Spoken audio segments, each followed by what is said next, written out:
My phone rang on a quiet Tuesday night. No hello, no how are you, just my mother's voice asking flat and impatient where her money was. That was it.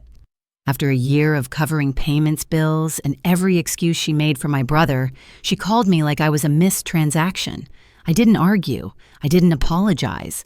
I just listened, feeling something inside me finally snap into place. Because that call didn't hurt. It clarified everything. And the truth behind it started long before that moment. Before I explain what followed, tap like and comment your city if family boundaries ever cost you too. I didn't grow up thinking my family was broken. From the outside, we looked like any other household in a quiet American city. A modest house, a small front yard my mom tried to keep neat. Family photos lined up along the hallway, frozen smiles from different years that almost told the truth. My real childhood ended the morning my father died. I was 6. One moment he was there, moving around the kitchen, filling the house with noise and warmth, and the next, the world went silent. After that, everything felt hollow, like our home had too many rooms and not enough air. My mother Evelyn survived in the way some people do, by closing parts of herself off. Not long after she met Michael. He wasn't loud or charming, but he noticed things. He noticed when I stopped talking mid-sentence. He noticed when I started doing my own laundry before I was tall enough to reach the machines comfortably. When my brother Noah was born, the center of gravity in our house shifted. It wasn't dramatic at first, just small things. My needs became flexible. His became urgent. Dinner times revolved around his moods. Weekends revolved around his interests. I learned early that if I wanted peace, I had to be easy. Michael tried to keep things balanced. He showed up to my school events, drove me to my martial arts classes, sat on uncomfortable folding chairs just so I wouldn't scan the room and feel forgotten. My mom said she appreciated it, but her actions never changed. Noah was sensitive. Noah was special. Noah needed more. By the time I was a teenager, I understood the rules even if no one had said them out loud. I was expected to be capable, self-sufficient, grateful for scraps of attention. Noah was allowed to drift. I left for college with a suitcase full of clothes and a quiet promise to myself I wouldn't need anyone's permission to build a life. I worked part-time jobs, skipped trips I couldn't afford, and learned how to be steady. Michael was proud of me in ways he never said directly. My mom tolerated my independence. When Michael died suddenly, years later, it felt like losing my father all over again. But this time I saw the consequences clearly. Without him, there was no buffer, no voice reminding my mother that she had 2 children. That was when the calls started. Small requests at first, then regular ones. I stepped in without hesitation because that's what I had always done. And for a while, I told myself it was just temporary. After Michael passed, the house felt smaller every time I visited. Not physically, emotionally. The walls were the same, but the air was heavier, thick, with unspoken expectations. My mom stopped asking how I was doing. Instead, she asked if I'd had a chance to help out this month. It was always framed gently, like a favor. But favors don't repeat themselves on a schedule. I told myself it made sense. She was older now, widowed again. Noah was figuring things out. That phrase became her shield.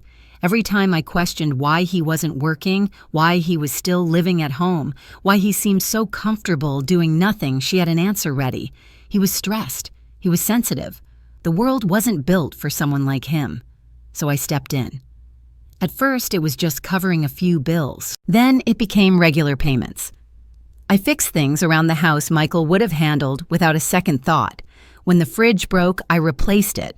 When the roof leaked, I paid to have it patched. I didn't announce it. I didn't ask for credit. I just did what needed to be done the way I always had.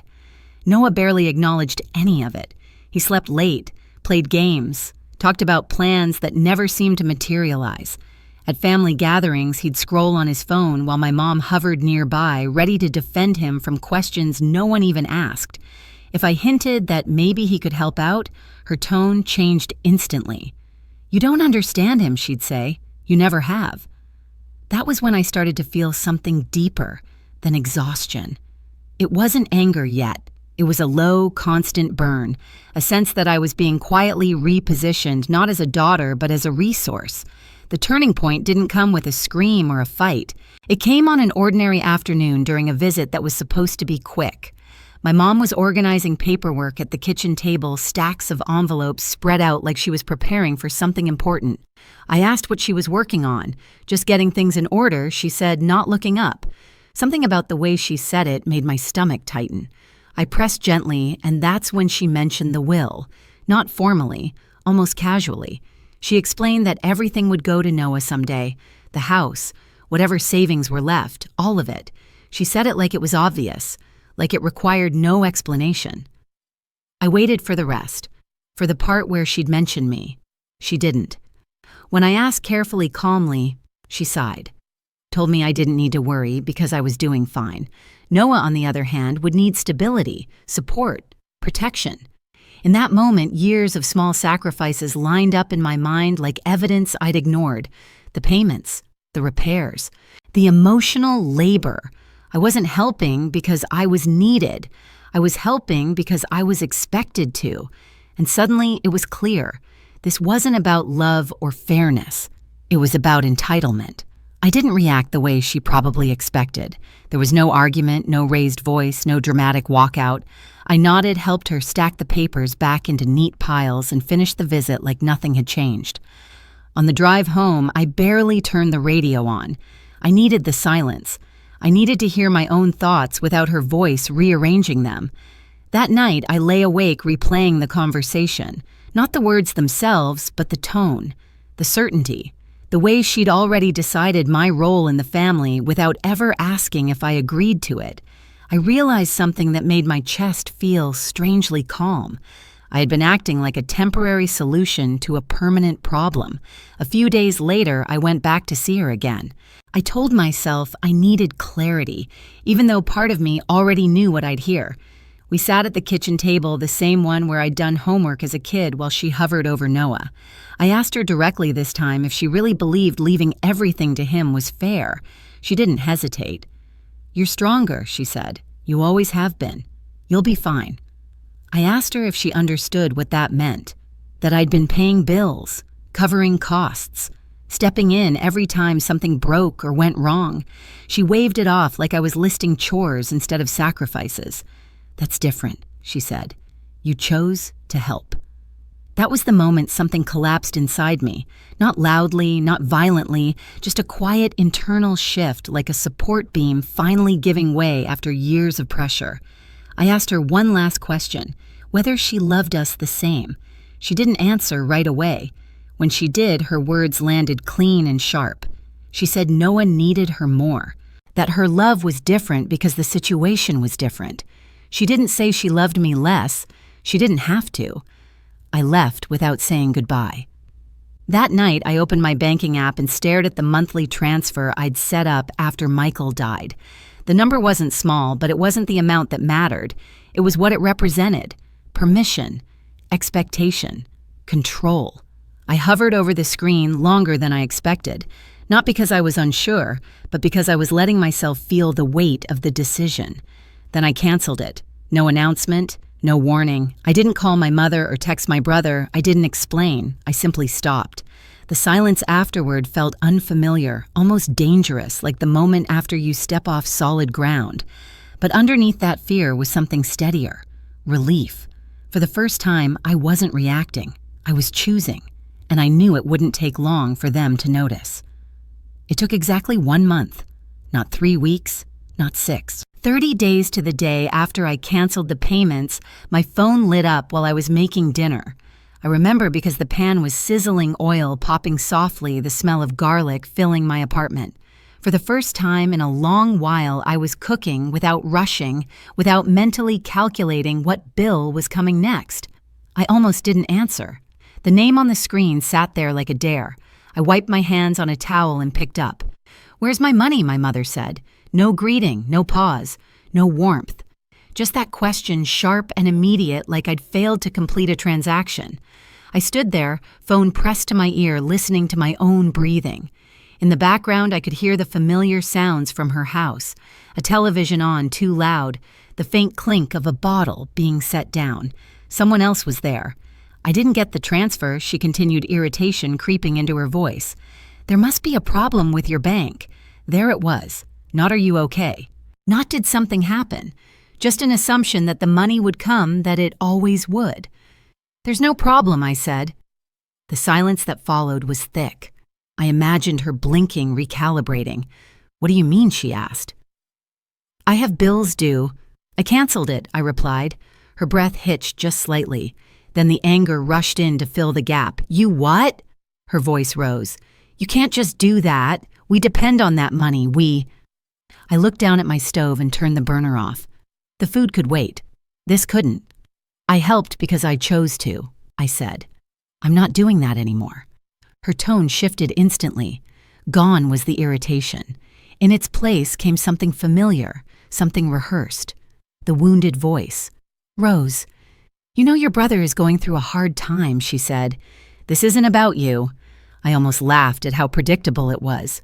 No, I said calmly, this is exactly about me. That's when Noah's voice cut in distant but unmistakable. He was close enough to hear, close enough to comment. What's her problem now? He muttered. My mother didn't even lower the phone. Don't start, she snapped at him, then turned her attention back to me.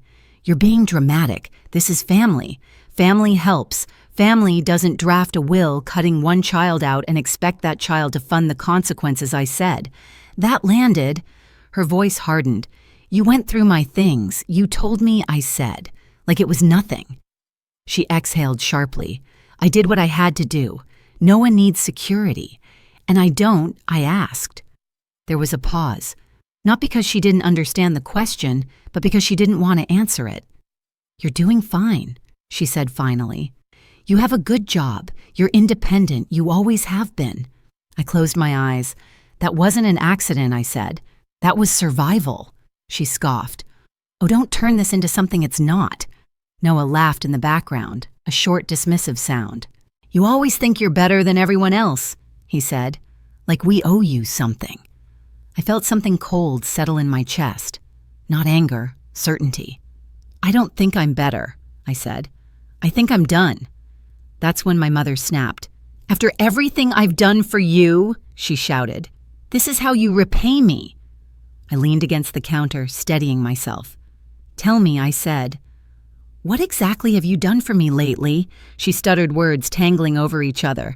Then she found her footing again. I gave you life, she said. I raised you, and I raised myself, I replied. You taught me how to disappear quietly. Congratulations, I learned the lesson. Her voice dropped low and dangerous. You're selfish, I smiled, though she couldn't see it. No, I said, I'm setting boundaries. There was movement on her end of the line, a door opening, footsteps. Then another voice joined in, bright and intrusive. Is that Rose Bella? Asked. Oh my God, is this about the money? I closed my eyes again. Of course she was there. She thinks she can just cut us off, my mother said, like I wasn't listening. Bella laughed. That's messed up. Noah was counting on that, counting on it, like it was income, like it was owed. That's exactly the problem, I said. You were counting on something that was never yours.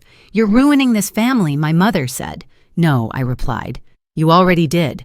I just stopped paying for it. Her breathing grew uneven. I could hear the panic now finally breaking through the entitlement. You can't abandon us, she said.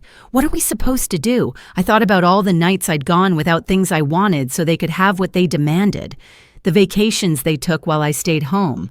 The repairs I paid for while Noah slept until noon. You have a house, I said.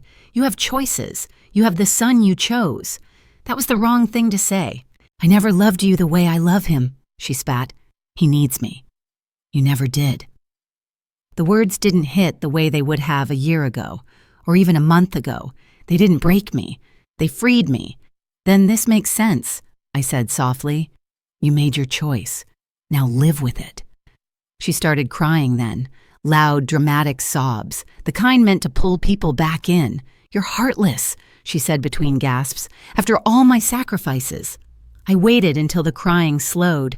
Don't call me again, I said. I'm not your backup plan. I'm not your bank, and I'm not responsible for fixing what you refuse to face.